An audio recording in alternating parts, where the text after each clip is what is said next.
quero te convidar a fazer uma pequena reflexão dentro da palavra de Deus expressa nas Sagradas Escrituras. A começar por Eclesiastes, capítulo 7, versículo 13 e 14, que diz: considere o que Deus fez. Quem pode endireitar aquilo que ele fez torto? Quando os dias forem bons, aproveite-os bem. Mas quando forem ruins, considere. Deus fez tanto um quanto o outro, para evitar que o homem descubra qualquer coisa sobre o seu futuro. Dentro desse pensamento expresso na palavra de Deus, que é a verdade, faz com que nós venhamos entender que isso é andar por fé, não sabendo o que lhe aguarda na manhã seguinte. Isso é viver um propósito real para com Deus, apoiado única e exclusivamente na bondade e soberania de Deus. Quando pedimos por sinais, como faziam os judeus em Corinto naquela época, ou como fazem muitos evangélicos ainda hoje, já não é mais viver por fé, mas por vista. Os milagres, sinais, prodígios que eram operados na época dos apóstolos eram o quê? Para manifestar o poder de Deus, para que atentassem para a sua palavra, ou seja, atentassem para a pregação da palavra, cumprindo o seu propósito naquele tempo.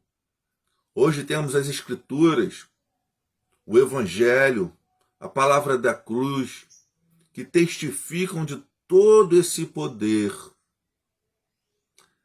Certamente a palavra da cruz é loucura para os que se perdem, mas para nós que somos salvos, poder de Deus, como está lá em 1 Coríntios, capítulo 1, versículo 18. Agora não quero, com isso, dizer que nos dias atuais nosso Senhor não opera mais milagres. Muito pelo contrário. Digo que hoje, o operar do Espírito Santo de Deus é tão poderoso quanto naqueles dias. Contudo, não devemos buscar aquilo que se vê, mas o que não se vê com os olhos naturais. Ou seja, a palavra de salvação, o ensino da palavra para a santificação que deve permear o nosso ser, a nossa alma. Porque haviam de vir muitos enganadores e vieram e continuam vindo. Mas vocês não serão enganados se estiverem alicerçados nas Santas Escrituras. Pois disse o Senhor em Isaías 44, 25, desfaço os sinais dos profetizadores de mentiras e enlouqueço os adivinhos, que faço tornar atrás os sábios cujo saber converto em loucuras. Visto como na sabedoria de Deus, o mundo não o conheceu por sua própria sabedoria. Aprove a Deus salvar os que creem pela loucura da pregação, como diz 1 Coríntios, capítulo 1, versículo 21. Olha a importância da pregação bíblica. Assim diz: mas nós pregamos a Cristo crucificado, escândalo para os judeus, loucura para os gentios. 1 Coríntios, capítulo 1, versículo 23. E continuando, por isso considerei os mortos mais felizes do que os vivos, pois estes ainda têm que viver. No entanto, melhor que ambos é aquele que ainda não nasceu, que não viu o mal que se faz debaixo do sol. Eclesiastes, capítulo 4, versículo 2 e 3. Agora falo para vocês com a palavra de Deus. Não andei ansiosos de coisa alguma. Em tudo, porém, sejam conhecidas diante de Deus as suas petições, pela oração e pela súplica, com ações de graças. E a paz de Deus, que excede todo entendimento, guardará o vosso coração e vossa mente em Cristo Jesus. Filipenses 4, versículos 6 e 7. Então, tenho-vos dito isso para que a minha alegria permaneça em vós e a vossa alegria seja completa. O meu mandamento é este, que vos ameis uns aos outros assim como eu vos amei. Ninguém tem maior amor do que este, de dar alguém a sua vida pelos seus amigos. Vós sereis meus amigos, se fizerdes o que eu vos mando. Já vos não chamarei servos, porque o servo não sabe o que faz o seu senhor. Mas tenho-vos chamado amigos, porque tudo quanto ouvi de meu Pai vos tenho feito conhecer. Evangelho de João, capítulo 15, do versículo 11 ao 15.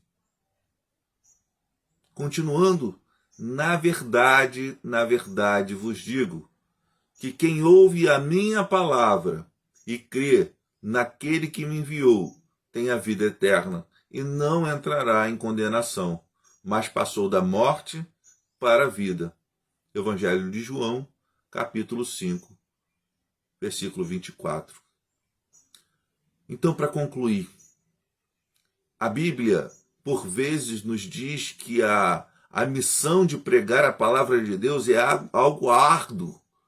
Dramaticamente, nos é referenciado em Ezequiel, no Velho Testamento, e em João, no Novo Testamento, experiências similares que demonstram o antagonismo de dois aspectos do trabalho de pregar. Ezequiel, ele recebe o rolo de um livro e foi instruído a comê-lo. Vai lá em Ezequiel capítulo 2, versículo 8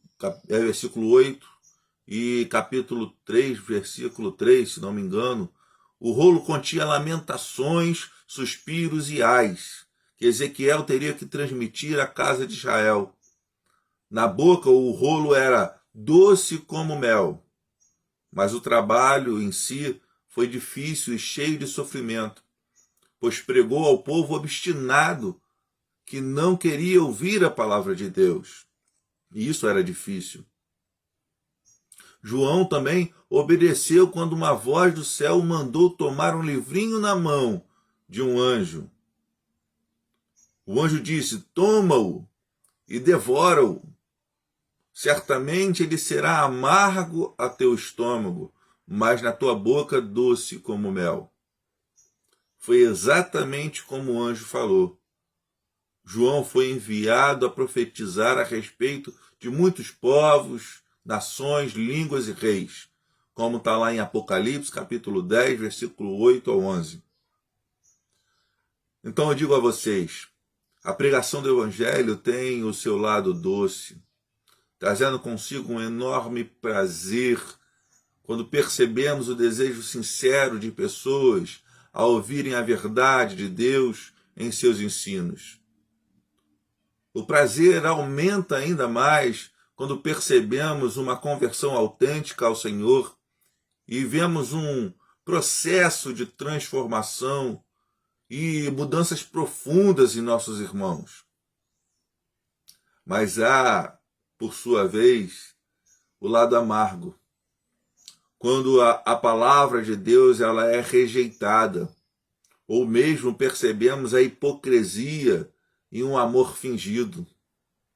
Quando alguém começa a aparentemente servir a Cristo e volta ao lamaçal do pecado, dói demais.